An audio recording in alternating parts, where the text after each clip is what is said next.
Ngayong araw ay Father's Day ngayon at kami ay bumabiyahe na patungong sementeryo dahil dadalawin namin ang aming papa. Yes po, oo, nagtagalog tayo ngayon kasi i-upload ko to sa aking YouTube channel kaya pagpasensyahan nyo lang yung Tagalog natin, okay? So ayun nga ay nakarating na tayo dito sa ating papa at nag-aalay na kami ng bulaklak at nagsisindi din kami ng kandila habang nakikipag-usap ako sa mga pangyayari namin sa aming buhay. Kasi I'm still haunted by the thought of what if kung buhi pa o what if nasaksihan lahat ng papa ko yung mga pangyayari o mga ganap sa buhay namin, lalo na sa mga apo niya na lumaki na at napakakulit ng dalawa. So ayun nga, nang pagdating namin ng bahay, nag-request ang aking asawa na magluto ako ng sinuglaw na baboy. Kaya ayun, inihaw niya yung baboy dyan. Habang siya ay nag-iihaw, ay ako rin ay nagluluto din ng paborito niyang pansit.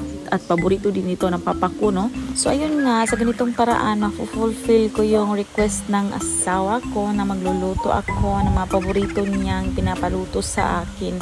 Kahit nandito lang kami sa bahay at nagtipon-tipon na magsalo-salo sa aming niluluto na pansit at sinuglaw na baboy. So ayun nga, nung naluto na ang pansit, ay hinihiwa ng aking asawa ang kanyang iihaw na baboy.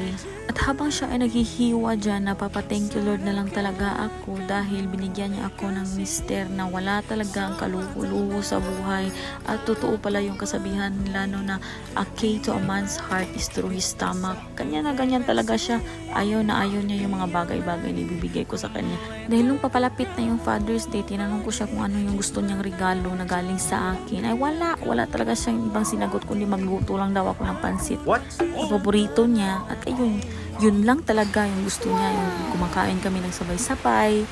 At habang kumakain kami pala dyan ay nag-blackout dito sa amin kaya sobrang dilim, no? Pero okay lang, thank you Lord pa din sa araw na ito dahil may blessings na naman kaming pinagsalusaluan sa aming hapagkainan. At happy Father's Day sa lahat, lalong-lalo na sa papa ko, lalong-lalo na sa aking asawa. So ayan lang, bye-bye!